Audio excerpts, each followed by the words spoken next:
Our next speaker is going to be Ted DeVos. He's going to talk about hardwood management. Ted is co-owner of Bach and DeVos Forestry and Wildlife Services.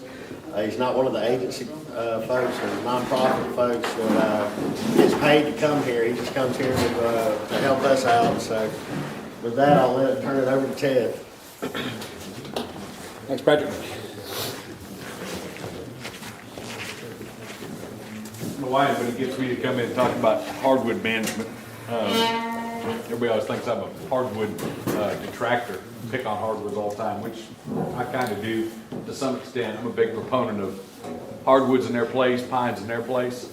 But I'll give you a good example of why I kind of developed into that concept.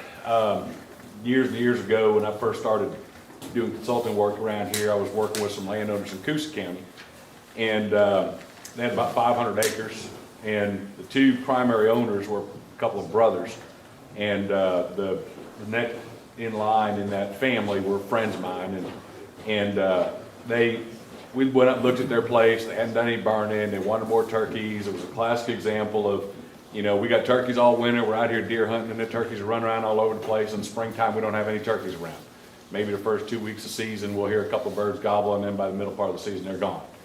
And so we rode around and looked, and it was a kind of a mixed pine hardwood stand, classic Coosa County area. Hadn't been burned much. There was some scattered longleaf, some overstock stands of pine, but a lot of the pine was slowly but surely dying out, and hardwoods were kind of taking over. And a lot of these ridge tops were just solid upland hardwoods, kind of junky hardwood quality, but just hardwoods all over the property. And so we talked about, well, we need to kind of rejuvenate some of these pine stands and get them back up, you know, healthy, and do some burning and thinning, and you know, go into the upland pine stands, cut out a lot of the hardwood, and then, you know, kind of concentrate hardwood management down the bottoms and drains and stuff like that.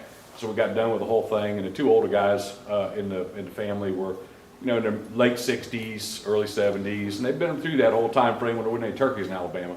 And so the one fella that he says, you know, the kind of more dominant of the two, he said, let me summarize what you're trying to tell us. We're going to go all through this property, and we're going to cut out all the pines and then let it all grow up in hardwoods. And I said, no, apparently you haven't been listening. We're going to go into all the pine stands and cut out all the hardwoods. And the whole concept of cutting hardwoods out of pine stands was just something he either didn't want to or couldn't grasp. Taking away hardwoods off a piece of property and turkey management, those two never overlapped. It was all about hardwoods and turkeys. And as Patrick had said, you know, back in the heyday of you know, or I guess the negative of it, when there wasn't any turkeys in Alabama, they were talking about, you know, turkeys are a bottomland hardwood species, need 5,000 acres to manage it. They don't live in pine stands, blah, blah, blah. We now know a whole lot different. And that they were kind of forced into that habitat type because it was inaccessible, and that's why we had turkeys down there that were left over after they'd been slaughtered everywhere else.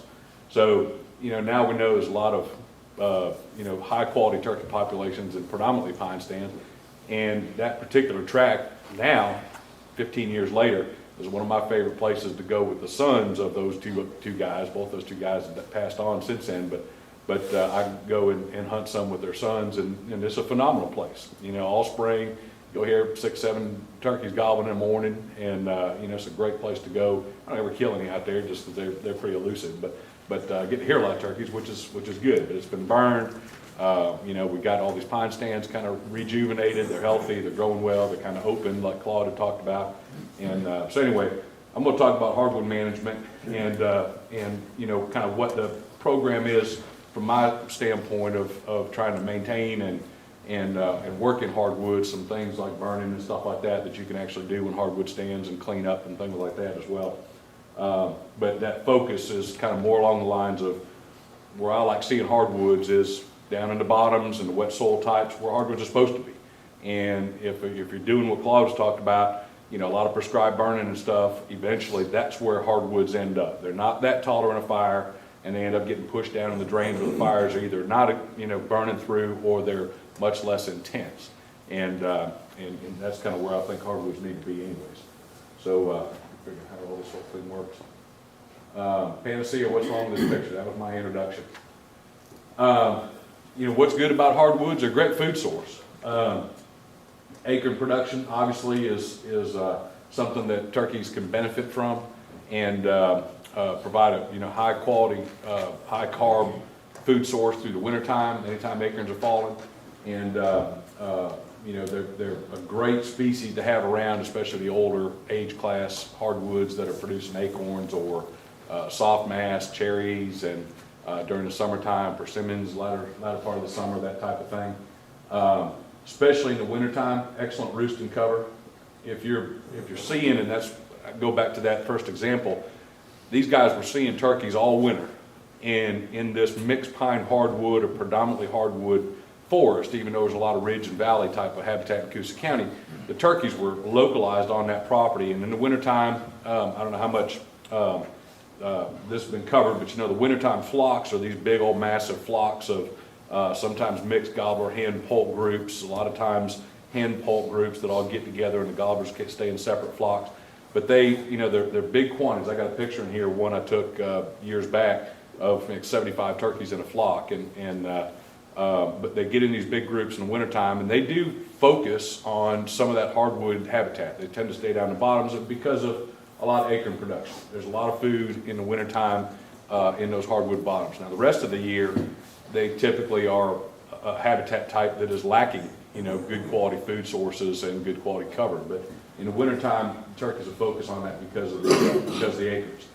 And the roost and cover is the same thing. They'll get into these big hardwood bottoms, and there might be 75, 100, 150 turkeys roosted in these flocks in these hardwood bottom areas. And that's how these guys ended up having so many turkeys in the wintertime. Problem is, in the spring and really through the rest of the year, you get 4 or 5 months of good quality turkey use in these hardwood areas, and then all of a sudden, the rest of the year, 9 more months, you've got turkeys scattered all over everywhere. And these hens will pack up their bags and start searching out nesting and brood rearing cover, and they may travel miles, literally. And that's what these guys and a lot of other clients I've run into over the years have had a problem with, is these turkeys will pack up their bags, the hens first, as soon as the flocks break up in the spring, early part of March, mid part of March, and they'll pack up their bags and haul butt somewhere where they can find some of the habitat that Claude was talking about. Nest and cover, brood rearing cover. Doesn't take long for those hens to disappear off your property. All of a sudden the gobblers looking around and go, I don't think we need to be here anymore. They don't really care so much about the habitat type, they're following the hens. So if the hens go, the gobblers go, and these guys were left by the end of March, there wasn't a turkey gobbling on the property or anywhere near their boundaries. So they may be 1 or 2, 3 miles away.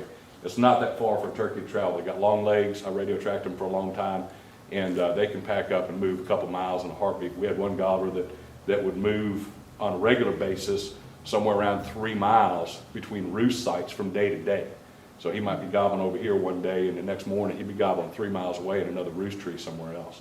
So they had the capability of moving. It's not a common thing, but they had the capability of moving.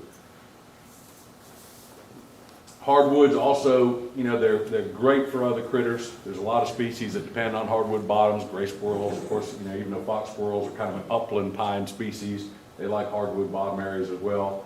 And I kind of like fox squirrels anyway. They're just a neat critter. You don't see them a whole lot. They're kind of more focused on that mixed hardwood area with pine, a lot of burning. Tends to promote fox squirrels as well. Deer, every hunter out here is, that likes hunting deer is kind of looking at those hardwood bottoms, and again, it's the same thing. Wintertime during hunting season, the deer focusing on trying to find some acorns. And so they're utilizing the hardwood areas quite a bit as well. That's not to say pine, doesn't have a whole lot of benefit for deer management. It does. So does the burning. But, in the wintertime, when the acorns are falling, especially if we have a good acorn crop, that's where you're going to be finding the deer as well. And they'll utilize those hardwood areas. And, you get, even though it's this particular site like this is more of an upland hardwood stand. You can see all the Spanish moss hanging. This is a burn site. You can see the broom straw. Both of these pictures, same thing. You see the broom straw through here. This has been a burn, and we'll talk about that a little bit more later. A burned hardwood area. It's a fire-tolerant species of post oak and white oak and stuff like that. But again, it's the same kind of thing. That's not a bottom hardwood forest. Deer and turkeys utilize that stuff, real heavily. And of course, they're pretty. And everybody who likes to hunt, whether you're walking through a spring hardwood bottom chasing turkeys, or you're sitting in the stand trying to see a deer walk through stuff, hardwood forests are just a pretty environment to be in. Typically, fairly clean understory, and everybody likes to be able to see off in a distance. And that clean understory with hardwood leaves on the bottom is attractive. May not be that good in some cases, but it's attractive. So when you're talking about, just like Claude had said, you're talking about pine stand management, same thing with the hardwood stand management. You got to consider the life history of this critter, why you're doing what you're doing. In this particular photograph, this I took about 10, 12 years ago in South Montgomery County. This field here, what they call the 200-acre field, this was a small portion of it, but there was a huge field off to the west of this picture. And just driving through that field, we were deer hunting that day, and there was over 200 turkeys in that field. There was a flock of 35 long-bearded gobblers all together. When I took this picture out of a box stand and I could turn around, there's a chuffer patch behind me.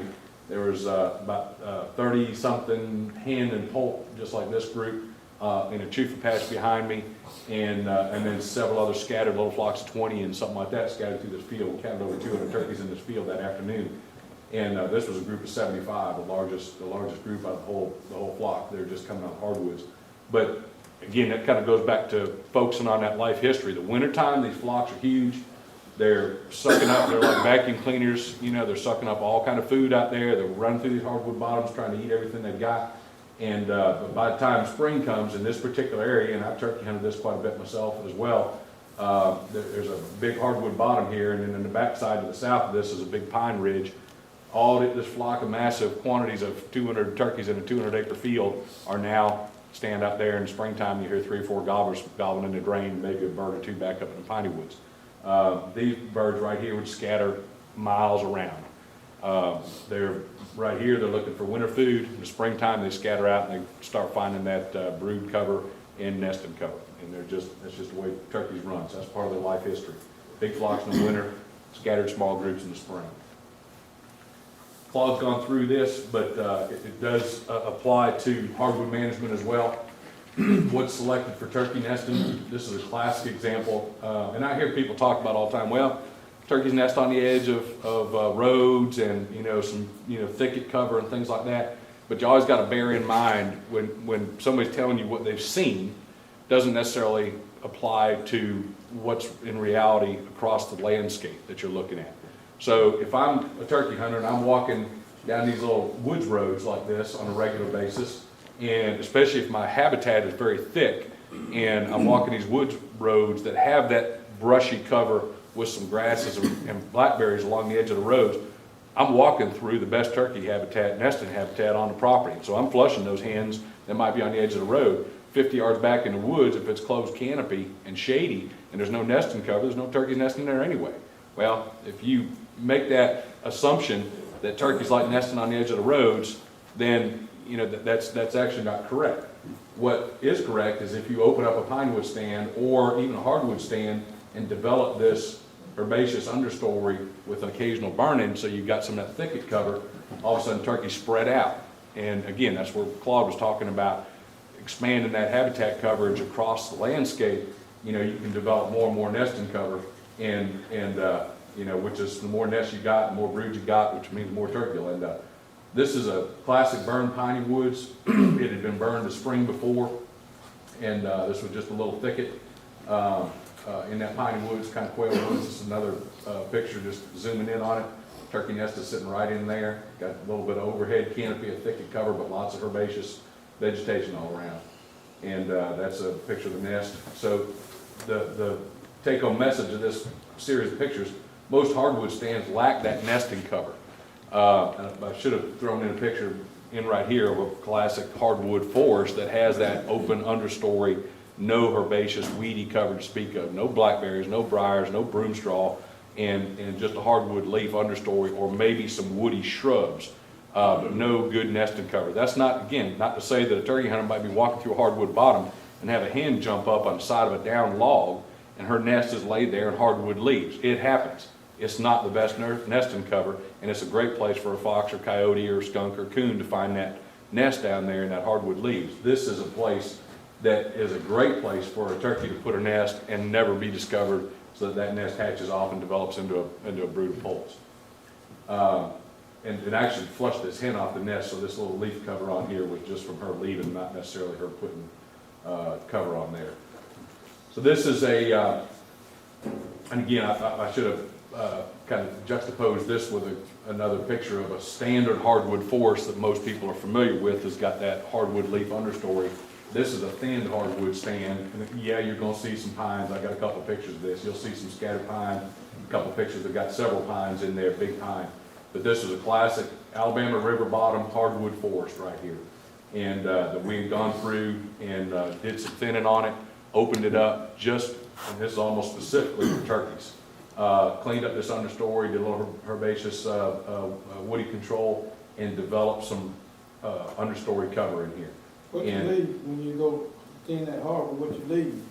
We left the best is what we left. We came through there, we took out all the small junk, the ironwood, the red maple, the low quality species, the badly formed oak species, the ones that weren't ever gonna make a good log in the future, and did just a standard thinning through here of cleaning out the junk. We took a few big logs, but not a whole lot. We've got some pictures of that as well. But mostly we worked through this and just tried to open that canopy a little bit and take out all that junk and get it looking pretty. One, it's for timber production. I mean, this guy wants to develop over time, you know, make money off his timber. But two, he's a big turkey hunter and he wants to develop some of this understory, so he's got some brood habitat and nesting cover in his hardwood stands. It's not the greatest nesting cover out there or brood habitat, but it's certainly a lot better than a closed canopy hardwood forest. That's what we're after. This is also a form of hardwood management right here, and Claude had kind of alluded to this some too. In the pine stand, classic thin piney woods that get choked up with sweet gums turns into nothing for wildlife, especially turkeys. Yeah, a turkey can work its way through this thing, but is there a reason for it too? Probably not. There's not any food growing up underneath the sweet gum canopy. You got the upper pine canopy, then you got the sweet gum canopy that's choking everything out.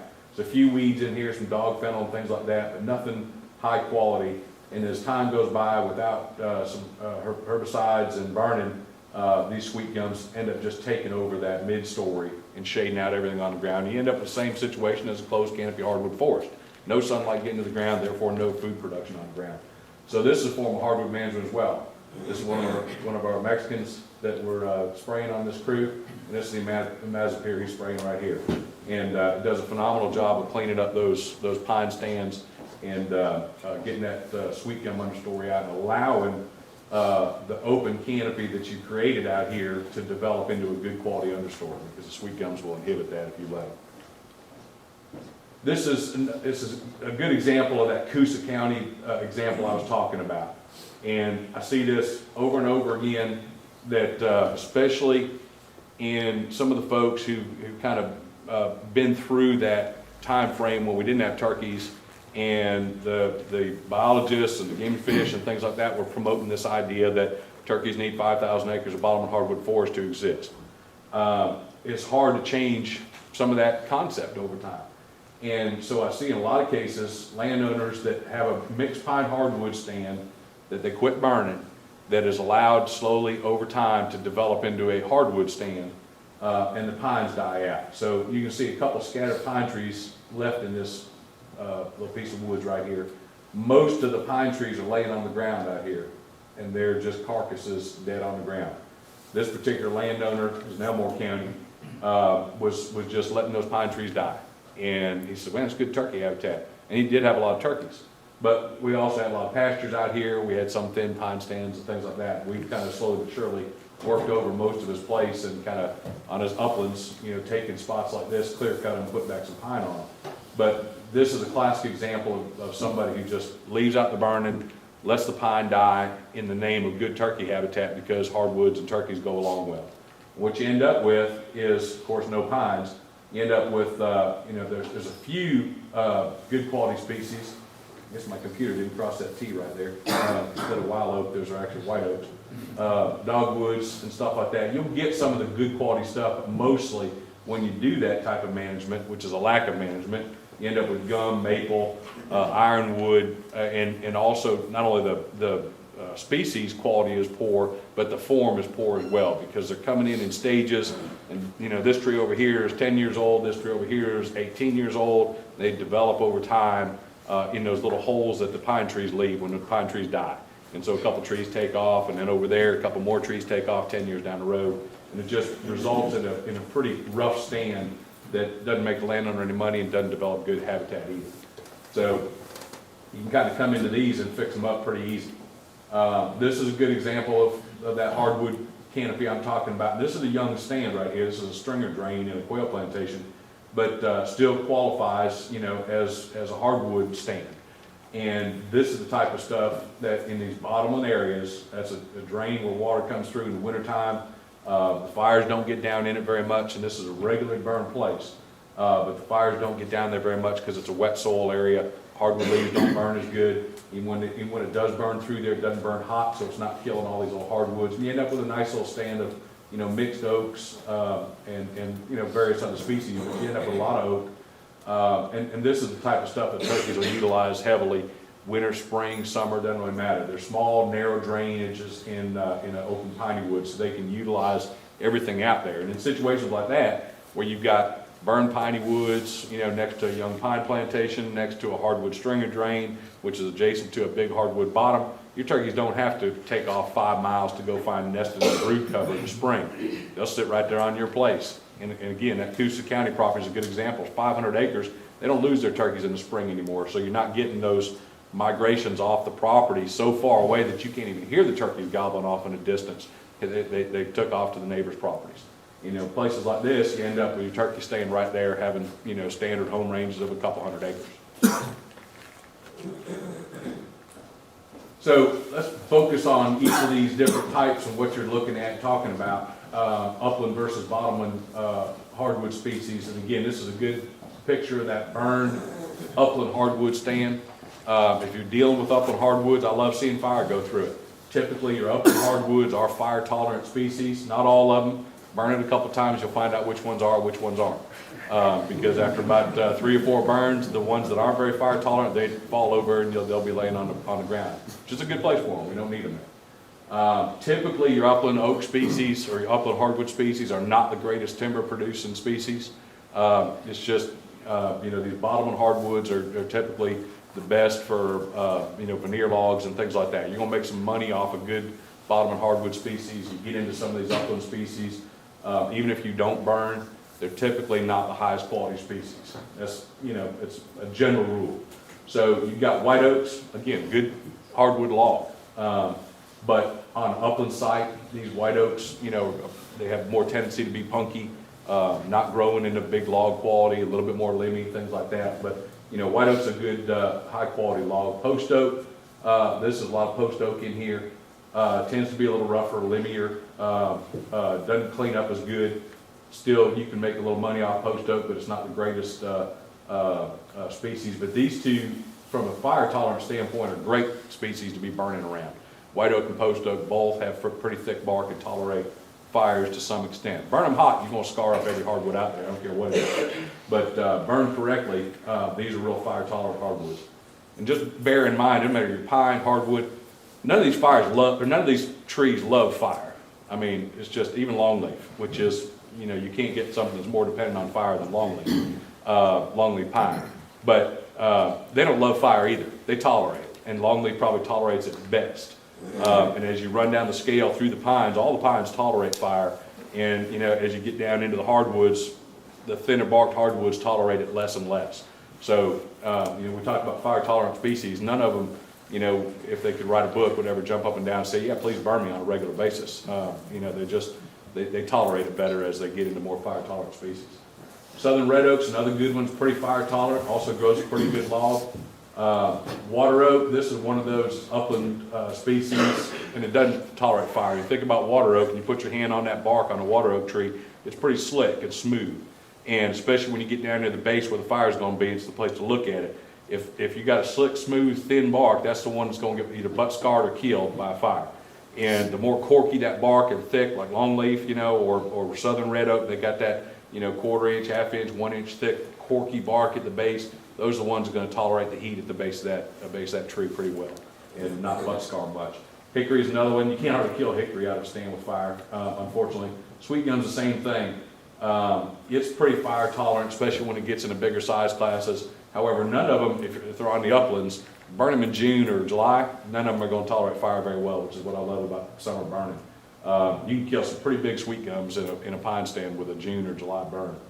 Poplar, incredibly scarable, but it tolerates the fire well. It survives, but it is easy to ruin a good poplar log with fire. They're real thin bark.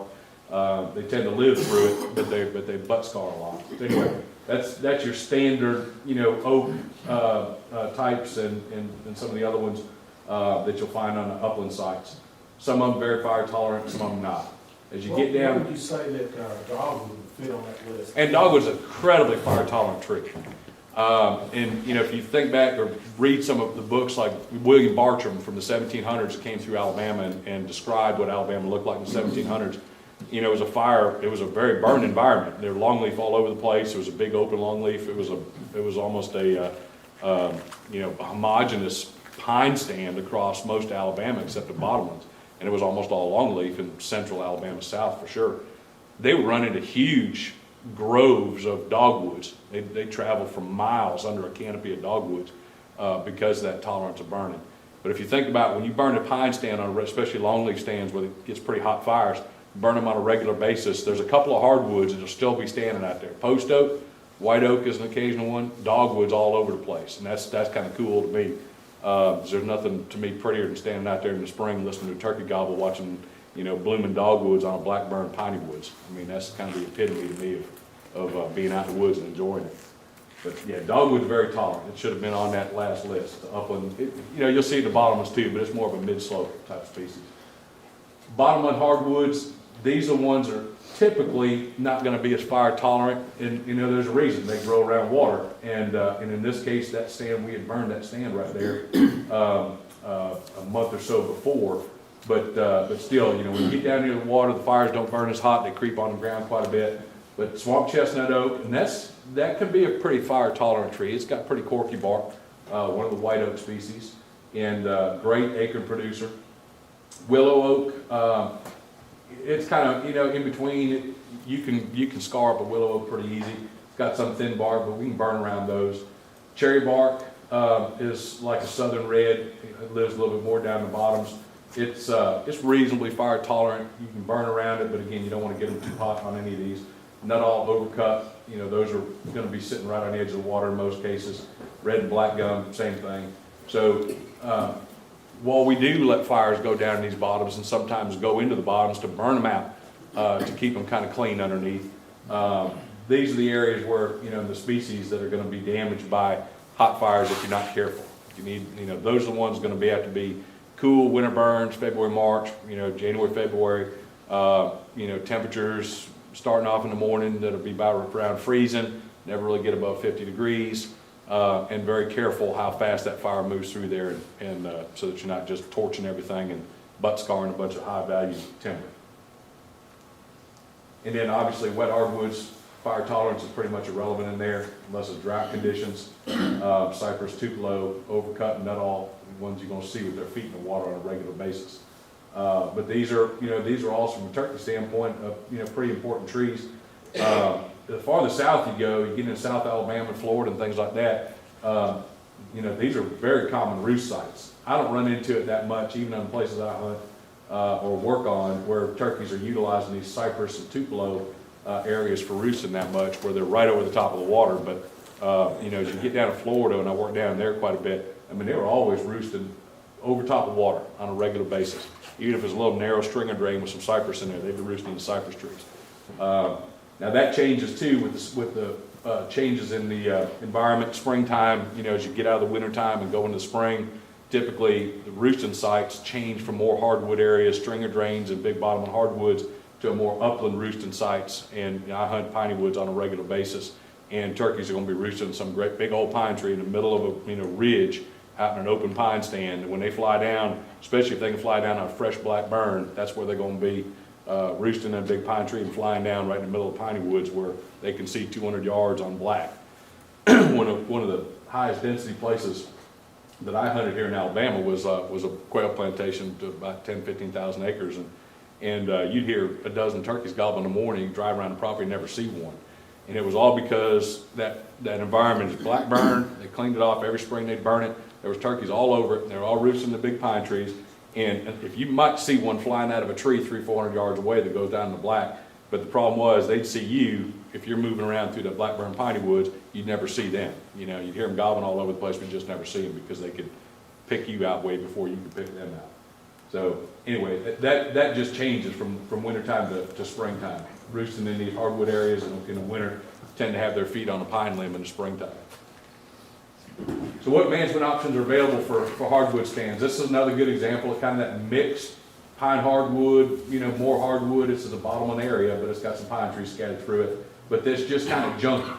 And while, yeah, you could find a turkey in there, you know, they utilize that stuff, there's certainly a lot of options for cleaning up stands like this. So you got a lot of options available, not as many as pine. There's not as many management alternatives, and certainly not the window that you can use through the seasons. For instance, summer burning. You know, burning a pine stand, you can burn it 12 months out of the year. Burn a hardwood stand, you got to be real careful about when you burn. So, you know, disking and planting. If you're going to open up a hardwood stand to grow some of that understory grasses that we talked about, the weeds and the blackberries and the broom straws, you don't have so many options of how to manage that as you do in a pine stand. You got plenty of options how to maintain that hardwood or that herbaceous understory in a pine stand.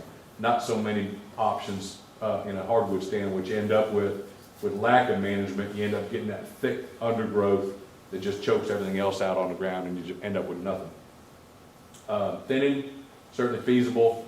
Showed you a picture before. We'll look at some more clearing in there. That's always an alternative, and obviously there is some alternatives for burning. Just got to be real careful with it. But again, this is the key. If you're talking about growing some of those herbaceous weeds, that understory vegetation that you keep on hearing, and you'll hear more through the day about broom straw briars, nesting cover, brood cover, ragweed, all these different plants that are important to turkeys. They all exist in a turkey's height, you know, from the waist down, and those are going to be the ones that drive the system in most cases. That system is driven by sunlight, and so therefore the canopy of those big trees above it, unless you're talking about a field, of course. If you're talking about woodlands, hardwoods or pine, it doesn't matter. That system is driven by sunlight, and the sunlight can be intercepted by the canopy, and then you don't get anything. So it's real important to remember that and think about it.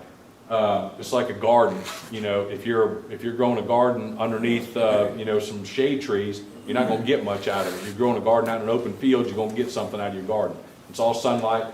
It's competition for nutrients in the soil as well, where these roots from these trees take advantage of, you know, wherever they're at and suck nutrients out. You're trying to grow some of that understory vegetation. There's competition for nutrients as well. Now, if you're trying to grow, for instance, production pine, production hardwood, whatever, if your main objective is to grow a good quality hardwood log, since we're talking about hardwoods, this is what you want to some extent. You want these canopies of these trees to suck up all the sunlight. You want all the moisture and all the nutrients in the soil to be available to the root systems of these trees so you can grow a good quality hardwood log. That's what you're after. If you're trying to, and of course to some extent, you want to release that competition once in a while to allow these canopies to open up and you know, take up more sunlight. You don't want them to stress themselves by becoming too small. But the bottom line is you want all the productive capability of that site put into growing hardwood logs. If you're trying to grow turkeys, you're trying to grow deer or wildlife habitat, you have to make some sacrifices in how much of this you want to grow and compare that to how much of that understory vegetation is waist high and down you want to grow.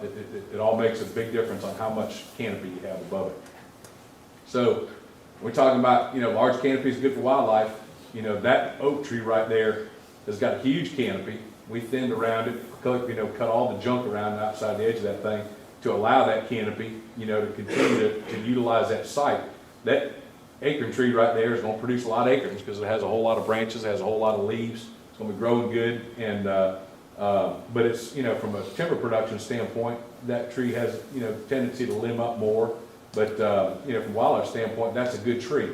But again, if you're trying to grow that understory vegetation, you need these holes in the canopy over here to get some of that understory growth. Closed canopy hardwoods, kind of hit on some of this already, very little wildlife value. If you think about it from, you know, this standpoint right here, there's nothing in there if you're a deer, if you're a turkey, if you're a quail. There's really nothing in there to eat, and there's no cover value. If you're a turkey poult or something like that, There's just no cover value, you know, in this stand right here. Very little food value, unless these oak trees right here are dropping acorns, there's nothing in there to eat. And, you know, there's none of that understory vegetation. They can, you know, if there's acorns dropping, they can find plenty of food in there. But this is a fairly low productive site from a wildlife habitat standpoint, and even from turkeys. Again, can you kill one in there? Absolutely. You know, if you got good habitat around it, I'd be sitting right down an oak tree. I'd just love to see a turkey walking through all the drink. But the fact that he's walking through there may just be travel, you know, means not necessarily food and production.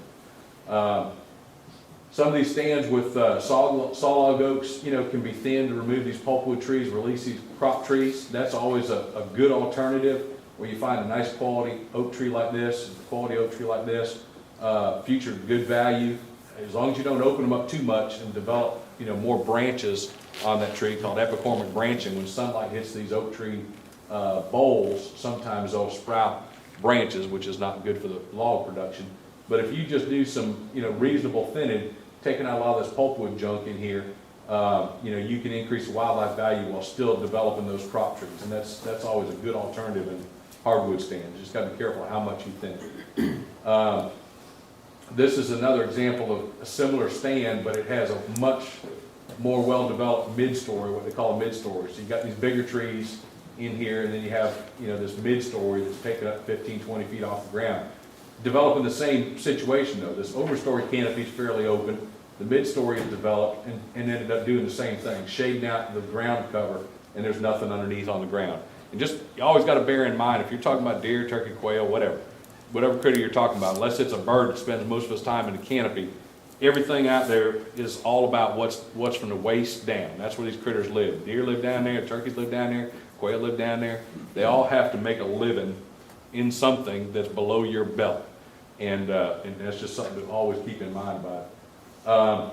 But these young stands like this with a good component of oaks, you know, ideally you can leave these to grow out. There's not a whole lot you can do in there to benefit those stands.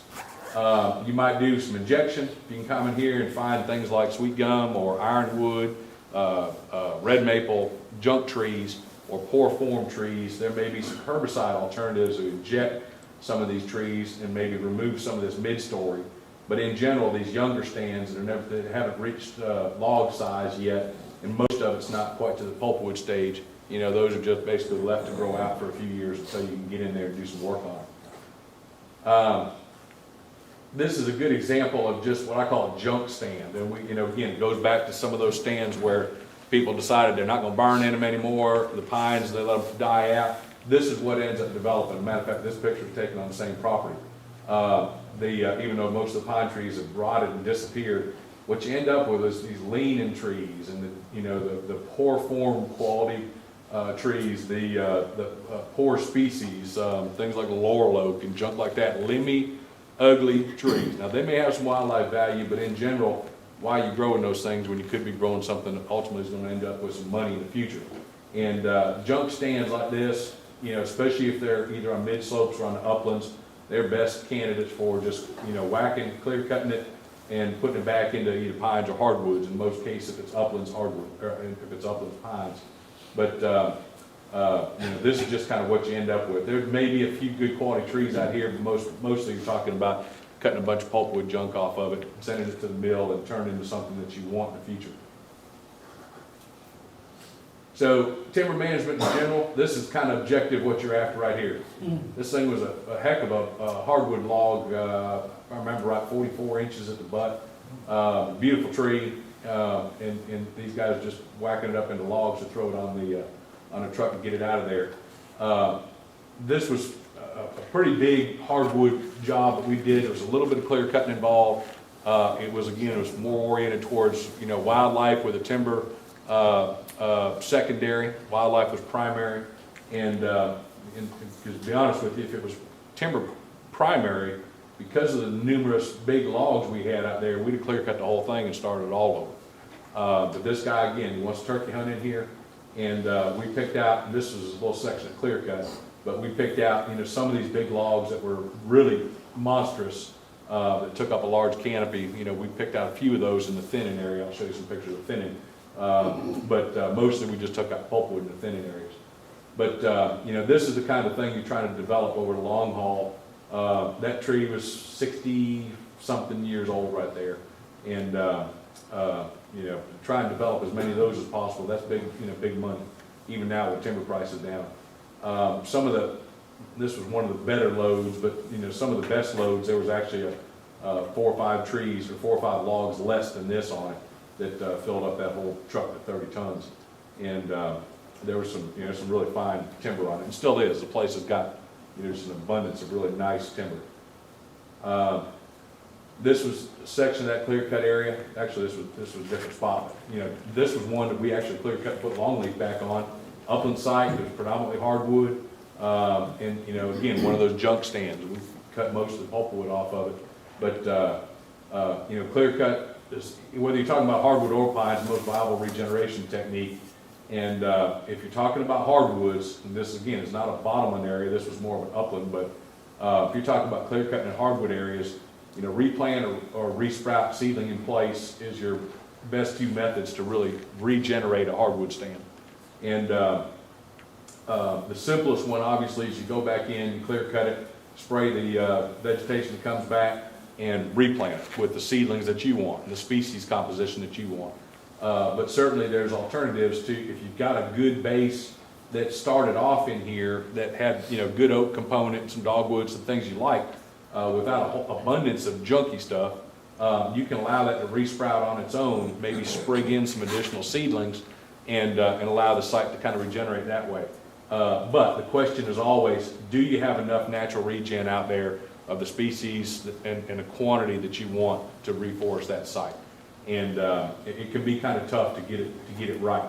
But especially if you're talking about great big logs, they don't root sprout very well. But if you're talking about smaller stuff, you know, in that 12, 14, 16-inch diameter, they tend to root sprout pretty good, and ultimately you end up with, you know, with a stand that you're looking for. But hardwood's a long-term management program anyway, so replanting, obviously, best done in this manner. I don't think anybody in here wants to really go out and do it yourself. Replanting thousands and thousands of seedlings is backbreaking labor. We do some of it, but mostly we have these guys do it, and they do a very efficient job. They're quick, and you can see they're loaded up with hardwoods in their bags on this particular site. Planting hardwoods, this was always pretty interesting to me, the natives versus exotics. When you're talking about deer hunters, turkey hunters, everybody's always looking for a magic bullet, and a lot of these exotics have come in, you know, under the guise of they're better than our native trees.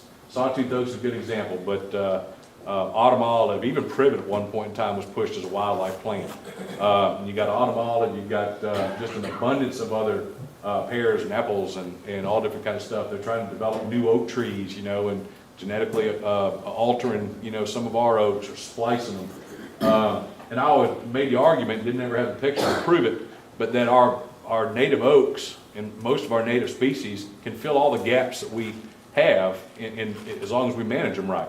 And you know, our turkeys are a native species, and they've developed to work, you know, with the native species of plants that we got, and that includes oak trees. And I always make the argument that because everybody, especially 6, 7, 10 years ago, sawtooth oaks are the greatest thing since sliced bread. They were a brand new magic bullet, and they produced acorns in 13 years and abundant crops and big acorns, and everybody's gonna have more deer, more turkeys, and everything was gonna be great with the world because a bunch of people planted sawtooth oaks.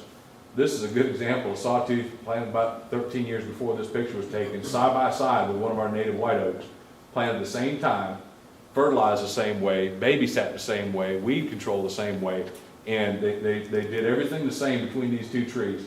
There's a sawtooth right here. It's about a foot taller than the white oak. It has a little bit thinner canopy. It has a lot more limbs, especially on the bole of the tree. And so this will not ultimately end up being a sawlog quality tree that a landowner can make money off of, next to a native white oak that had, yeah, there's limbs on it, but that was a much straighter, cleaner bole. There was no splits in the bole until you got up into, you know, this area here. And it was, I'll show you the next picture. This thing was loaded up with acorns on October 15th when I took this picture. On October 15th, this sawtooth oak was loaded up with caps. All the acorns had fallen on the ground already and were eaten. And that was the day bow season started. They were gone. So you know, again, is it worth it? These two trees, one's a native that the deer love, one's an exotic. Yeah, the deer eat them as well, but you know, is it worth it to spend that money doing the fertilizing and everything else? Because the hype is that this non-native species does better than our natives. It doesn't if you take care of them just the same way. This is a picture of that white oak, the limbs up there. I mean, it was absolutely 13 years old now, absolutely loaded with acres, and because it had been taken care of like that sawtooth was. So just bear that in mind when somebody tells you they got the new magic bullet out there that you can plant, all of a sudden have 10 times more turkeys than you had last year. Unthinned hardwood stands, you know, we hit on this already a couple times. A good example of the same thing. Canopy closure, nothing on the ground. No room or sunlight for seedlings to survive. And ultimately, if you're looking at regenerating a stand like this, the small, slow-growing seedlings get eaten. And, you know, you might have little hardwood sprouts down here all over the ground after a good acorn crop. And the next year, the deer just flat mowed them. And they just never get, you know, any height to them.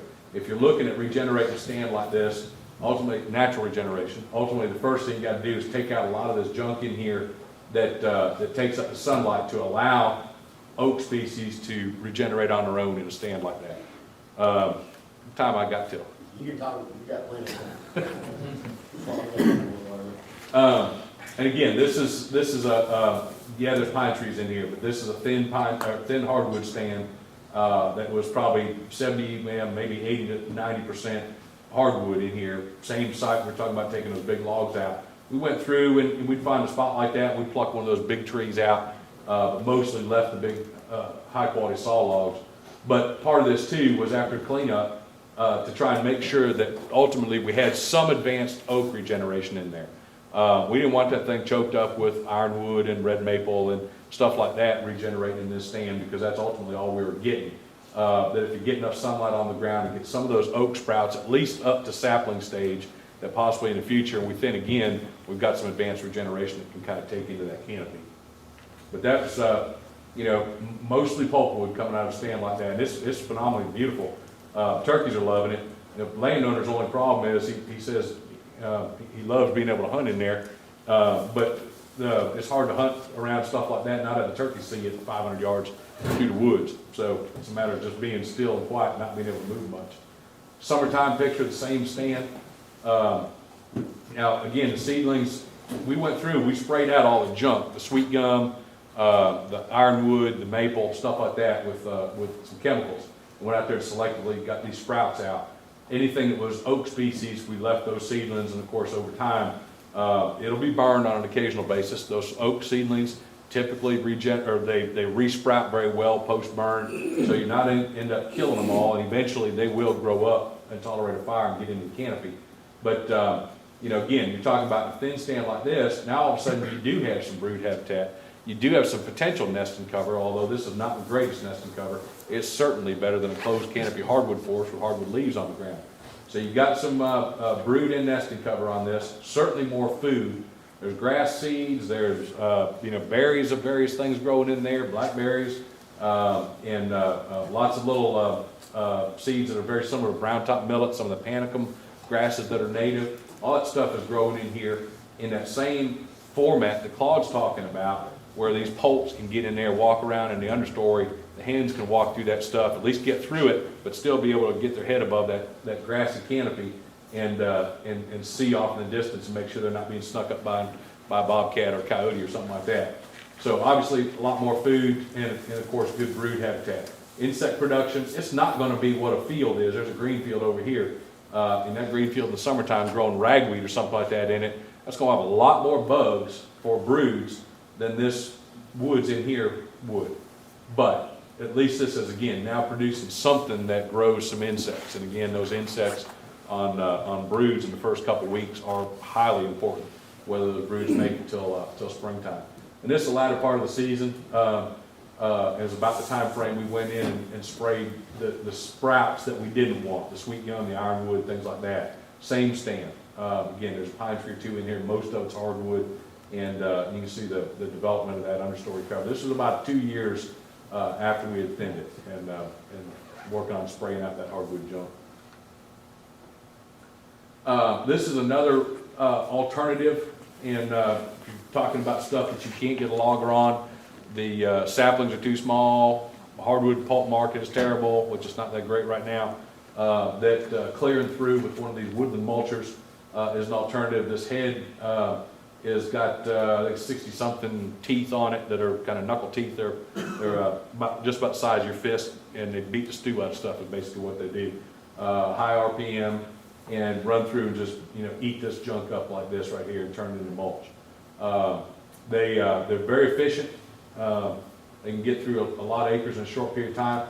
It's a little series of photographs of more of an upland stand that we worked on to try and clean up. In this particular case, this was kind of interesting. Little piece of property in Macon County. It was actually historically a longleaf stand, and it was kind of fairly dry ridges through this property. And there's some scattered old longleaf left on it. But again, the previous landowner to this one, let the pine trees die out of it, let the hardwoods grow, stop burning it, and it turned into this upland mixed pine hardwood. And we looked at it, and because there was so much post oak and dogwood out there, and this landowner's a fanatical turkey hunter, looked at it and thought, man, this would be a great, what they call a post oak savanna. Historically, again, if you look back at the descriptions of the deep southeast, and even to some extent the Midwest, the 16, 17, 1800s, there were some descriptions of burned hardwood savannas that were very similar to quail plantation piney woods, of a scattering of fairly open trees, maybe 10, 20, 30 trees per acre, with that open grassy understory that were burned on a regular basis. The difference was these post oak savannas, which post oak is very fire tolerant, so is dogwood. They were burned through just as often as a pine stand was, and it developed that same understory. Of course, the difference was it was post oak overstory and dogwood instead of longleaf or loblolly pine. So we thought it'd be a good candidate for trying to develop some of that. We didn't quite get the density down where I might have wanted it, but that's always what we end up doing typically in marking timber or whatever. You go through, you mark it, you cut it, and after you're done, you go, man, I could have cut some more. Is that not right? That's the way it always works. So anyway, we went through and cleared it, in this case with a mulcher, because the material wasn't big enough for a logger. If you watch these flags, this will be a little series right here, and like this tree, just pay attention to a particular set of trees. This is the same camera point from each of these. That was after we followed up with a mulcher. There's the flag, it's the same tree right there. Now, of course, timing is different as well. This was wintertime, and before we ran a mulcher through it. This was in spring, following that, and of course, all this material has been cleared out. And even after we finished clearing it again, you look at it when it's like this, you go, yeah, that's pretty open. And then all of a sudden it greens up in the spring, and you see how many leaves are on these trees, and you say, it's not as open as I wanted. That's the next picture we had. We burned through it. It's a gorgeous stand, and again, it's almost all composed of post oak, dogwood, some white oak, and it's real pretty, but it's not quite as open as I ultimately wanted it. But again, there's that same flag, the oak tree with the little small sapling next to it, same as there. This is the second site, and we just started. You can see with the mulcher made a single pass, but same kind of thing. Watching this particular tree and the flag, same flag right there, oak tree. After we cut through it, this was in the spring after resprout. That was right after we burned it. Again, it's a good example of post oak, fire tolerant. Fire just gets up around the base, but doesn't do much to it. There's quite a few dogwoods and things like that scattered around, and occasional pine trees again. That was after green up in the spring, same spot. So, from that standpoint, again, on these more fire tolerant upland hardwoods, burning is feasible. And even in this case, where there was an abundance of fuel on the ground after running that mulcher through there, and granted, when you're talking about pine straw or broom straw type fuels, you're talking about a fast, hot fire that can blow through a site real quick and probably doesn't do a whole lot of damage because it doesn't linger at the base of some of these oak trees. A fire like this, where you're looking at all this mulched material laying on the ground, and it's not a huge amount, but there's quite a bit of mulched up material laying there. that's sitting on the ground, and that's what we burned right there prior to the burn. That's where you end up risking, hot fire sitting at the base of a tree with some of that woody fuel that just sits there and smolders for a while. So you just got to be careful with that on those type of burns. But anyway, burning through these hardwood stands, and that was an upland stand. This is more of a bottomland type here. Burning through these stands, just got to be real careful. It's feasible. People tell you all the time, oh, you can't burn hardwoods, don't burn hardwoods. Be afraid, be very afraid. You do take a risk, there's no question about it, especially when you're burning through bottomlands, of damaging, having a butt scar on a higher quality oak tree.